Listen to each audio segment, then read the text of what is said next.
making fun of having 1 follower to now we have, I believe, over 25 followers, which is still modest. But it has gotten us to the point where we now have official viewer and listener questions.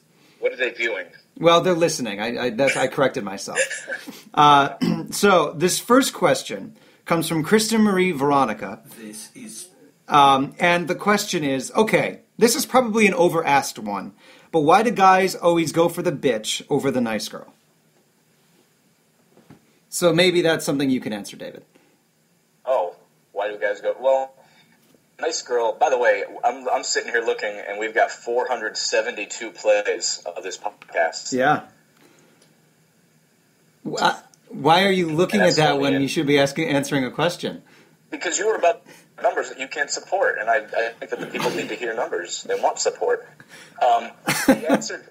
Why would guys go for the bitch? Yeah, over the nice girl. Because there's a little bit of mystery there with her. If the girl's overly nice and she's being a pushover, that to me shows that she's a little too accommodating, which probably means she's not very secure in herself and that she does not have enough going on in her own life to occupy herself to the point that she's willing to start making all these sacrifices to include you in her life. One of the things I always say is that I want a relationship that adds to my life, not that necessarily completes my life, because I think everybody should make it their own personal responsibility to have a fulfilling life on their own. A relationship should provide in another person somebody who's going to add to that and make life better, maybe take away from the day-to-day experiences or add to them. So you're saying kind of an outlay from that. But the nice girl, and of course we're going based on a simple question, so I'm trying to give a simple answer. But, of course. Nice girls, I'm thinking of the overly nice girl. The bitch I'm perceiving as the girl who maybe isn't giving the guy all of her time, or is, not readily making herself available like that, like she's desperate for a relationship. Yeah. I think it just goes back to the whole men like to chase thing. And if a woman's being a bitch, which, could, I guess, read as confidence or just some, really, she's really sure of herself or how much of a hot commodity she might be. Uh-huh. That's more alluring, I would assume. Although it could be an entirely false sense of confidence. That's where you get into trouble. Right. All right. Or she could just be a really mean person, which you'll find out later. Yeah, that's really awful too. That could always be an option. All right. I'll wrap it up with this last question. This comes from Dorinda Rivoldi. And this is, for those of you who don't know, this is one of our best friends, longtime girlfriends. So this question that she asked speaks directly to one of our best friends. I don't know if this has happened to anyone, but I'm sure it has. How come as soon as you become exclusive, with quotations alluding to our previous podcast, with your boyfriend or girlfriend, they think they can immediately start feeling too comfortable with belching, farting, and being a total buzzkill? So why do you think that is? Where does that comfortability factor come into play? Wonder who she's talking about. Yeah, that's exactly. Man, I don't know. I mean, I tend to think it's a comfort thing, and that's actually maybe a weird way for a guy to show that he's allowing himself to be vulnerable. And so instead of just sharing his soul, he shares his bowels, is really what you're saying.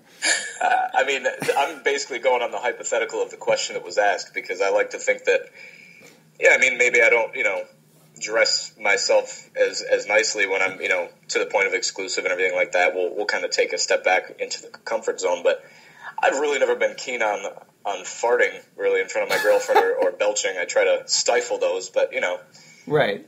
Dave, is the comedian Witherspoon says that shit's toxic. You got to let it leave the body.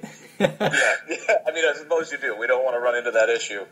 If it's creating an issue on the inside, then by all means let it out on the outside. Yes. But I think, if you're going to keep the intrigue and the mystery alive in that relationship, keep things exciting, you got to kind of treat that person like you're still dating them at all times. Because if not, there's going to be some guy out there who's not going to belch and fart in front of her. He's actually going to get dressed, comb his hair, put a lifesaver in his mouth. You can't totally let yourself go and assume that love alone is going to be enough to carry you through. Because so, Dave, that brings up another great question that I think you could piggyback off of this topic here. So now, going to the bathroom with that, X? The one showering, maybe you're going to the bathroom. Talk to me a little bit about that. When does it get too awkward? Yeah, well, let's give that. Hold on, let's give that one to Julia. What do you think, Julia? What's the line? Because you're living together at this point. So. Yeah, I'm a huge proponent of separate bathrooms if you can do that. It's really up to the couple's comfortability level. Like, maybe like peeing while somebody else is in the shower. Like, maybe that's not so bad. But I really don't want to hear anything more than that. Well, nothing like steam and shit. They really mix together real well. That's actually a spa treatment in Ethiopia they offer. It's really interesting. I just heard steam and shit. That's really the only thing that stuck out there. Yeah, that's really all you need to take away from this conversation. Anyway, yeah. So. Well, we know that Julia's okay with a number 1, but not a number 2 in a shower situation. So, if nothing else, get separate bathrooms. We've gleaned that, and the separate bathroom thing is a proponent. It's a good thing. I mean, I think we're saying that with a little bit of lightness, but the bathroom is a domain for a lot of people. The second you start sharing that, I mean, when you're in the confines of a relationship, you get you really don't have many places to escape, especially if you're living together. That bathroom could be your fortress. And Tom Rickey would know this. He's got a damn nice bathroom in his home. If the second his live-in girlfriend or whatever, starts leaving all of her strands of hair and curling irons on the sink, and Tommy's got a burn mark because she didn't turn it off, we've got ourselves a problem. Yeah. So I think, separate bathrooms is it's more the toothbrush for me, Dave. It's more the toothbrush. When you leave the toothbrush next to mine, and now we're co-mingling with the tooth plaque and decay, and I'm out. There's a great, Louis C.K., the comedian. He did a show on HBO called Lucky Louie. And there's this one scene where he's locked himself in the bathroom with a huge cake because that's the only place he can be alone and eat it without feeling guilt. So you're absolutely right about the bathroom being a sanctuary. I think there is some truth to that. Yeah. So it's a good thing. Good thing that's where we ended, talking about how the bathroom is a sanctuary. Absolutely. To eat cake. To eat cake. Really? No, we've covered a lot of topics. So everyone should have a drawer with a couple of tasty cakes in there. That's it. Yeah. We really hit our mark today. I think so. Julia, what's the website? It's thethinkingmanspinup.com. Thethinkingmanspinup.com. And I have to applaud you for being the first female to enter this podcast. It's been terrific to have you on, and we look forward to doing it again in the future. If you'll have us, actually. Yes, thank you. It was great. You guys are hilarious. All right. So that's going to wrap things up. Wrap things up for today. To say, for those of you who are looking for more text-based links to Julia, you can check out the David Berry fan page on Facebook, or 10 Phases of Dating fan page, and I'll include links over to Julia's blog as well. David, and now the group, the group, and the 10 group, Phases and the of group. Dating. Yes. Yeah. All right. So the book is The 10 Phases of Dating. The website is IamDavidBerry.com, and The Thinking Man's what? Pinup. TheThinkingMan'sPinup.com. Check them out. Thank you again, David and Julia.